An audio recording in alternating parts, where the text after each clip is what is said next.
Welcome back to my channel. My name is Raggy Rog, and I'm reporting today on something I take a little issue with. If you've paid to watch anime before, or any of the big streaming services, Crunchyroll, Funimation, etc., then you've probably at least glimpsed the thumbnail for Tokyo Ghoul. And this is your spoiler warning. This video will contain mild spoilers for Tokyo Ghoul and Trigun. If these are shows you want to watch without ruining the surprises, then please add this video to your watch later list and continue watching another time. So in a nutshell, Tokyo Ghoul is presented as a horror, and if you do a search for scariest horror anime, you will find it mentioned in pretty much every article. The show is about a boy named Kaneki who tries to get laid. It doesn't go well. After almost getting eaten by a very strong and dangerous ghoul named Liz Kamishiro, he ends up in the hospital where he is saved from death by having some of his organs spliced with hers. He doesn't understand why right away, but this transforms him into a half-ghoul, a weird, outcast hybrid that struggles to blend into society of humans and ghouls. This is dumb. This is dumb, and stupid, and it's also dumb. Because he's just a ghoul. The premise of the show is that he's meant to be a mix of human and ghoul, kind of like how Blade is a half-vampire.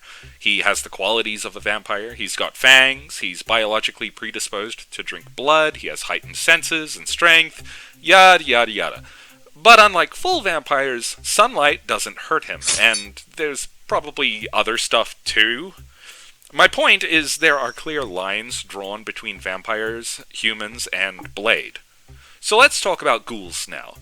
Ghouls have black eyes with red pupils. The only foods they can eat without becoming horribly sick are human flesh and coffee, for some reason, and they can use their blood as a blade-like weapon called a kagane. On top of all this, ghouls, similar to zombies, are ravenous for human flesh. I know I just mentioned that it's one of two foods that don't cause them to become sick, but I just want to emphasize that this is an uncontrollable instinct that they have to hunt and eat people. So, what makes Kaneki special? Well, unlike ghouls and unlike humans, only one of his eyes is black with a red pupil. And that's literally it. Kaneki is ravenous for human flesh, can't eat anything else without puking his guts out, and yeah, he's got a kagane. He's a ghoul. He's not a half-ghoul, he's not a human anymore, he's just a ghoul. It's stupid. But you know what's even more stupid? Is that this anime likes to call itself horror. Now, I get it. It's about discount zombies, there's blood, there's murder, but it isn't scary.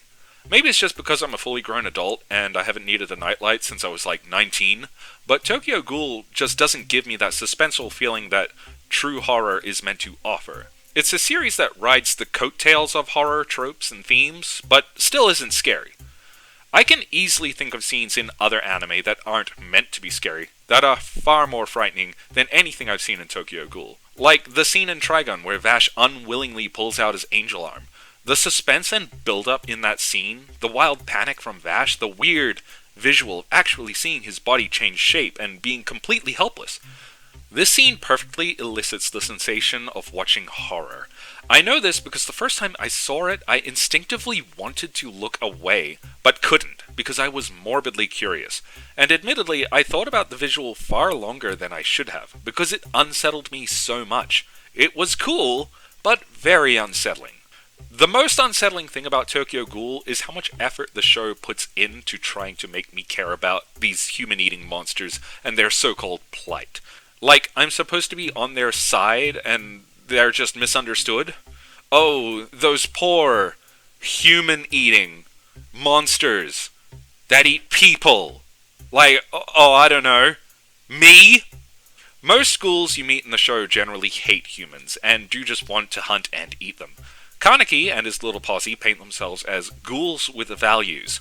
It doesn't really make sense. Initially, Kaneki is conflicted while he transitions from his human life to his half-ghoul life, refusing to eat people and fighting his hunger pains until the token girl of the group, Toka, forces him to eat human flesh. And these developments sound reasonable.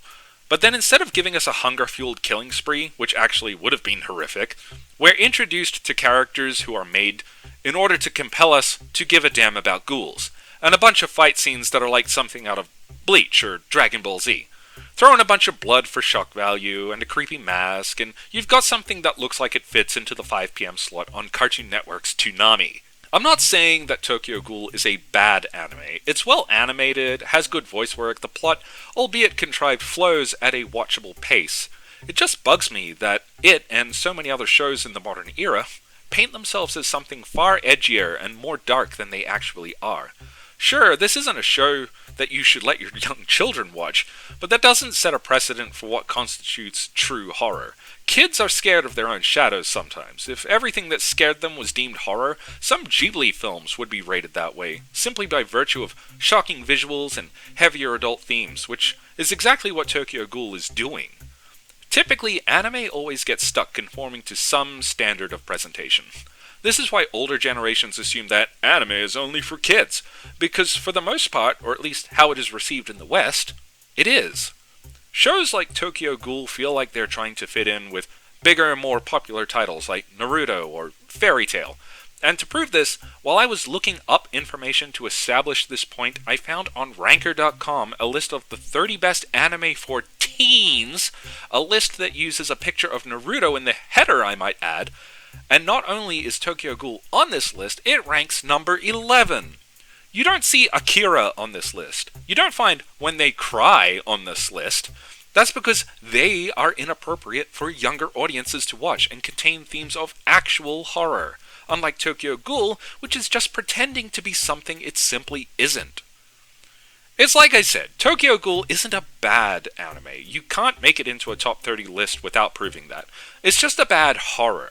Mind you, there are lots of subgenre of anime that you could say Tokyo Ghoul does fit into. Mystery, supernatural, even thriller. But not horror. Anyways, these are my thoughts on Tokyo Ghoul. It's obviously not my favorite, but it is worth watching, I might add. You might like it more than I do, and I urge you to have a watch and formulate your own ideas about the show. Definitely don't just take my word for it. Feel free to leave comments telling me why I'm right or wrong, and if you did like this video, please hit the like button as my channel is still pretty new, and that'll help my video get seen by more people. I'm still learning how to make content I consider to be really worth watching, but I'm quite proud of what I've made here today. So any help you can offer, even if it's just ringing the bell or sharing the video with a friend, would mean a lot to me. With that said, I'm Raggy Rog. Comment suggestions for subjects you'd like to see me cover for other things, whether it's games, animes, movies, whatever. And I'll see you in the next upload. Have a good one!